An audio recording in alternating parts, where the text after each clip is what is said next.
ടീച്ചറെ ഇങ്ങനെ കിട്ടാൻ പറ്റുന്നില്ല, പ്രിൻസിപ്പലിനെ പോയി മാറണം. സാർ അറിയുമല്ലോ നമ്മുടെ ക്ലാസ്സിൽ എന്തായി നടക്കുന്നത്.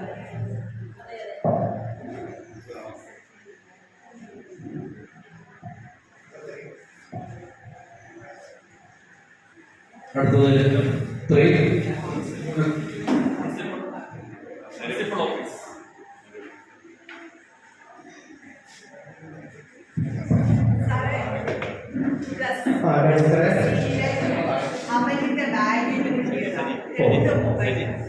ഒരു കാര്യം അവൻ നമ്മൾ പറയുന്നത് എന്ത് ചോദിച്ചാലും ഒരു വളരെ അലസനായിട്ട് അവനെ ഞാൻ ഒരു മാസമായിട്ട് ശ്രദ്ധിക്കുന്നു. അവന് പഠിത്തത്തിലൊക്കെ വളരെ പുറകോട്ടാണ്. ഈ മൊബൈല് എല്ലാ ദിവസവും കൊണ്ടുവരാറുണ്ടായിരുന്നോ?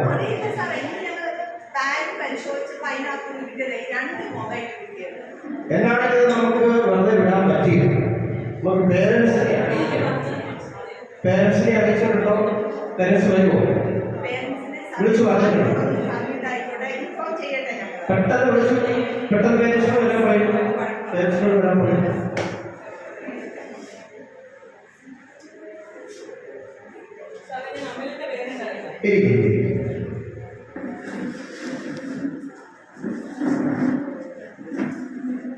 വീട്ടില് എന്താണ് വിശേഷമൊക്കെ? ക്ലാസ് ടീച്ചറെ വിളിച്ചായിരുന്നോ? Okay okay. കാര്യം എന്താണെന്ന് വെച്ചാൽ നമുക്കറിയാലോ, അഡ്മിഷൻ സമയത്തൊക്കെ നല്ല കുട്ടിയായിരുന്നെന്ന് ഞാൻ പറഞ്ഞിട്ടുണ്ടായിരുന്നു. അന്ന് ഇവരുടെ മാർക്കൊക്കെ വെച്ച് നല്ല രീതിയിലുള്ള ഒരു പ്രകടനമാണ് കാഴ്ചവെച്ചുകൊണ്ടിരുന്നത്. പക്ഷേ ഒരു മാസമായിട്ട് ഞങ്ങളിത് ശ്രദ്ധിക്കുന്നുണ്ടായിരുന്നു. നമ്മൾ ബിന്ദു ടീച്ചറും ടീച്ചറും ഒക്കെ കൂടെ ബാഗ് പരിശോധിച്ചപ്പോൾ 2 മൊബൈൽ ഫോണാണ്.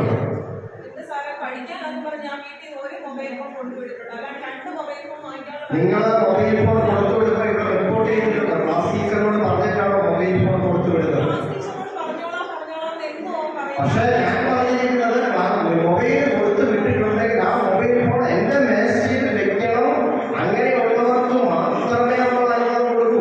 കാരണം എന്താണെന്ന് വെച്ചാൽ 4 മണിയാകുമ്പോൾ ആ മൊബൈൽ ഫോൺ പേരൻസിനെ ചിലപ്പോൾ വിളിക്കണമായിരിക്കും. നിങ്ങൾക്ക് ചിലപ്പോൾ പെട്ടെന്ന് വിളിക്കണമെങ്കിൽ അതുകൊണ്ട് ഓഫീസിൽ കൊടുത്ത് മൊബൈൽ ഫോൺ വെക്കാനാണ് ഞാൻ പറഞ്ഞിരിക്കുന്നത്.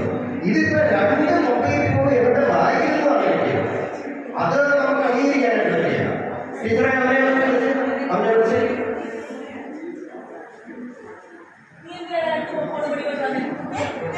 ഓക്കെ ഞാൻ സംസാരിക്കണം.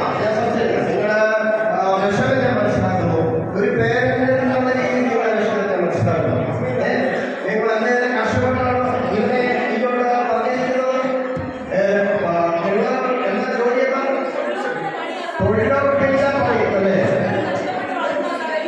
തൊഴിലുറപ്പില്ല പണി ചെയ്ത് നിന്നെ വളരെ സ്നേഹത്തോടുകൂടി നീ പറയുന്നതെല്ലാം അനുസരിച്ചുകൊണ്ട് മേടിച്ചു തന്നുകൊണ്ട് ഈ പേരന്റിനോട് നിനക്ക് എങ്ങനെ ചെയ്യാൻ പറ്റുമോ? നിന്നെ നീ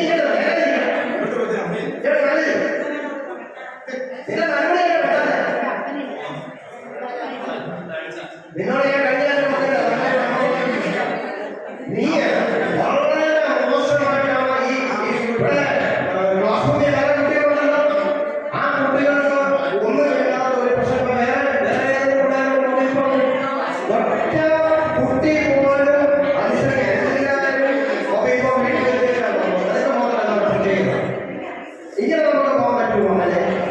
അമ്മയുടെ കാര്യങ്ങളുണ്ടോ? ഇതുപോലെ എന്തായാലും കഷ്ടപ്പെട്ട് നിന്നെ ഇങ്ങോട്ട് സ്കൂളിലോട്ട് വിട്ടിട്ട് ആ അമ്മയുടെ ദുഃഖം നീ കണ്ടോ?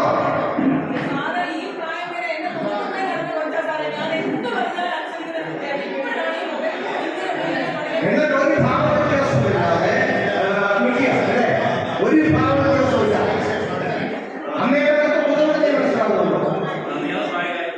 അറിയാതെ വായിക്കാതെ അറിയാതെ വായിക്കാതെ മൊബൈലിൽ അപ്പുറത്ത് വന്ന് വായിക്കുമോ? കയറുമോ?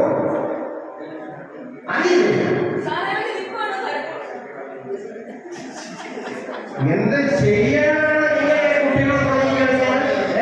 എന്ത് ചെയ്യും? ഒരു കാര്യം ചെയ്യാം. നിനക്കൊക്കെ പഠിക്കണോ? ഈ പറഞ്ഞ മൊബൈൽ ഫോൺ കൊണ്ടുള്ള നടക്കില്ല. ഒരു കാര്യം ചെയ്യാം, അമ്മയോട് വീട്ടിലോട്ട് പോകും, പരിപാടി അവസാനിച്ചിട്ട്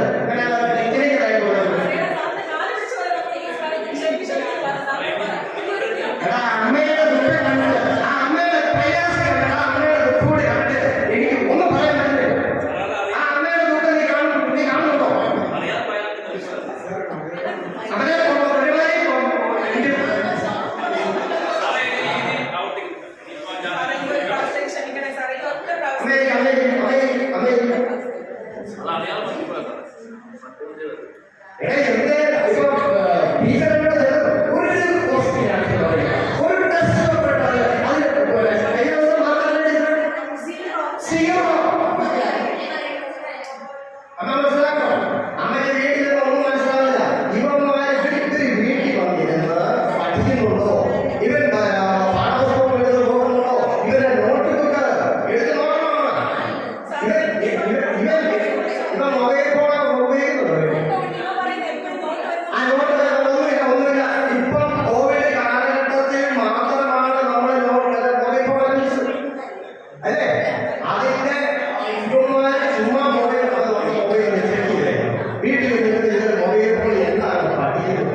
വൈകുന്നേരമൊക്കെ ക്ലാസ്സിലോട്ട് കാര്യങ്ങളെല്ലാം നോക്കി ഇവരെ പഠിപ്പിക്കുക. ടീച്ചറാകുമ്പോൾ ഇതിന്റെ ക്ലാസ്സിൽ ഇരുന്നോട്ടെ കേട്ടോ.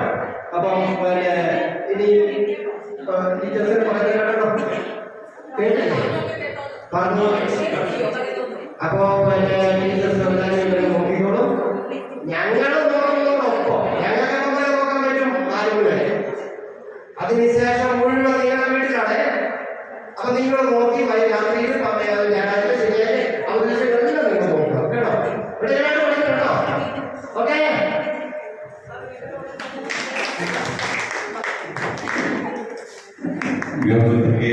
വളരെ മനോഹരമായിട്ട് സ്കിറ്റ് അവതരിപ്പിച്ചു. പങ്കെടുത്ത എല്ലാവരും അതിനകത്ത് വളരെ നല്ല രീതിയിൽ ചെയ്തു. അപ്പോൾ തീർച്ചയായും